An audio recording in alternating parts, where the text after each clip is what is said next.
Mesdames et messieurs, bienvenue et merci de suivre les informations sur RTI 1. La ministre de l'Enseignement supérieur et de la Recherche scientifique, Ramata Ly Bakayoko, a visité ce week-end le site de construction de la future université de Mans en compagnie du ministre Albert Mabry Touakus. Les travaux sont réalisés à 40%. La ministre annonce que l'établissement peut accueillir ses premiers étudiants dès la prochaine rentrée académique 2016-2017. F. Boué-Taman pour RTI 1.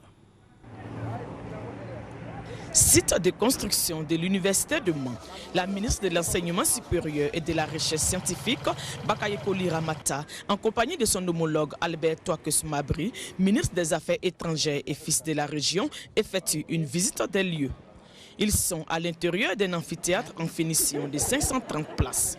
Amphithéâtre, salle de travaux dirigés et de travaux pratiques, bâtiments administratifs, logements d'étudiants, restauration. Les travaux de la future université de Mans affichent un taux de réalisation de 40% selon le Benet, maître d'œuvre. De ce fait, cet établissement pourrait accueillir ses premiers étudiants dès la rentrée 2016-2017. Nous avons visité les infrastructures académiques. Il y a un amphithéâtre qui sera prêt en septembre et un bâtiment pour les travaux dirigés, et il y aura aussi le bâtiment administratif. Et pour les infrastructures sociales, il y a le restaurant qui sera prêt et aussi il y a un bâtiment pour loger 500 étudiants à peu près. Donc ça va permettre de démarrer. Un démarrage de cours déjà pensé à l'avance. Nous avons déjà mis même une équipe pédagogique qui a commencé à concevoir les cours en ligne, qui a commencé à concevoir les maquettes pédagogiques. C'est une université qui émane plutôt de la vision du président de la République de doter chaque région d'universités performantes et en formant des ressources humaines en fonction des potentialités de la région. Et justement, élus et cadres promettent accompagner le gouvernement pour le développement local. Nous nous engageons à accompagner l'université pour en faire une vraie université citoyenne, faire en sorte que la plateforme que l'université constituera pour le développement régional bien soit une plateforme que nous animons tous. L'université de Mans est bâtie sur un site de 332 hectares et à ce jour, seuls 130 hectares sont aménagés. Selon le programme de décentralisation des universités PDU, la future université de Mans a une réserve foncière sur laquelle sera installé à long terme un centre hospitalier universitaire avec une petite faculté de médecine. Ministre de l'Enseignement supérieur et de la Recherche scientifique Bakayoko Ly Ramata également visité chez l'université Lorugnon-Guédé de Daloa. Elle est allée s'imprégner de l'état d'avancement des travaux menés dans cette université et s'enquérir des préoccupations du personnel en vue d'y apporter des solutions. Thérèse Tapeyoboué. Un restaurant moderne d'une capacité de 456 places, un amphithéâtre de 530 places avec des bureaux annexes, 12 salles de travaux dirigées, une grande salle de professeurs sont les travaux d'extension entrepris à l'université Lorugnon-Guédé de Daloa. C'est pour se rendre compte de l'état d'avancement de ces travaux que le professeur Ly Ramata Bakayoko a effectué une visite sur les chantiers.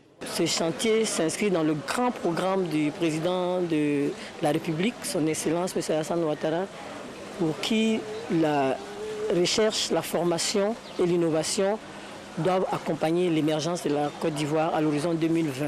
Les unités régionales d'enseignement supérieur ont été transformées en universités de plein exercice.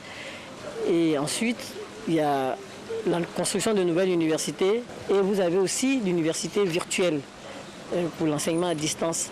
Donc c'est tout cet écosystème qui est mis en place pour le développement de l'enseignement supérieur en Côte d'Ivoire. La présidente de l'université Lorugnon-Guédé a salué les efforts consentis par le gouvernement pour la réhabilitation des infrastructures universitaires. Elle a déploré l'insuffisance du budget alloué à l'université et rassuré les étudiants de l'ouverture prochaine des masters et les a invités à plus de sagesse.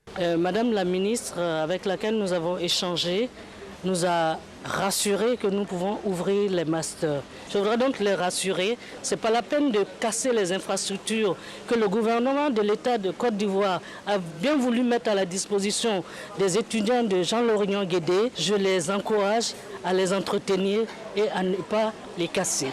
Le professeur Lira Mata, au cours de cette visite, a rencontré également le personnel administratif. Restons toujours au niveau de l'enseignement supérieur. L'organisation internationale Pro-Justice veut inciter chez les jeunes filles à embrasser les métiers de la justice. Elle a donc initié en collaboration avec son partenaire américain USAID un concours de la meilleure étudiante des facultés de droit des universités publiques de Côte d'Ivoire. Kwasi Mamadou. Inciter la jeune féminine à embrasser la carrière de magistrat, d'avocat, de notaire, bref, à exercer dans le domaine de la justice. C'est la mission que s'est assignée l'Organisation internationale Pro-Justice, qui est soutenue par la structure américaine USD. Pro-Justice a donc mis sur pied un concours de meilleures étudiantes des facultés de droit des universités publiques de Côte d'Ivoire. Promouvoir une plus grande égalité du genre dans les carrières judiciaires. Je rappelle qu'il n'y a que 26% de femmes magistrates en Côte d'Ivoire et c'est quand même un déséquilibre assez grave qui nous a semblé important de corriger. Pour l'étape de l'université Félix Houphouët-Boigny de Cocody, c'est Valérie Chiadombou, étudiante en Master 1, qui a été désignée meilleure étudiante de la faculté de droit. La faculté de droit, c'est une faculté qui est assez coriace, donc il faudra avoir vraiment le courage et puis la volonté d'avancer, d'aller le plus loin possible. Valérie reçoit de Pro-Justice un ordinateur portable, un soutien financier, des bons d'achat de fournitures scolaires. Elle bénéficiera également d'un suivi dans sa formation. Selon les responsables de la faculté de droit de l'université Félix Houphouët-Boigny de Cocody, les critères de sélection ont été rigoureusement respectés. Ce sont ces bonnes notes de Master 1, je veux dire. Mais il faut signaler qu'elle avait déjà bien travaillé auparavant, puisqu'elle avait eu déjà 2 prix avant ce 3e prix-là. Marraine de cette cérémonie de distinction, la procureure près de la Cour suprême invite la jeunesse ivoirienne au travail. Pour elle, seule la rigueur pourra permettre aux étudiants d'atteindre les objectifs. Avant l'université Félix Houphouët-Boigny de Cocody, les membres de Pro-Justice étaient à l'université Alassane Ouattara de Bouaké, où la meilleure étudiante en droit a été distinguée.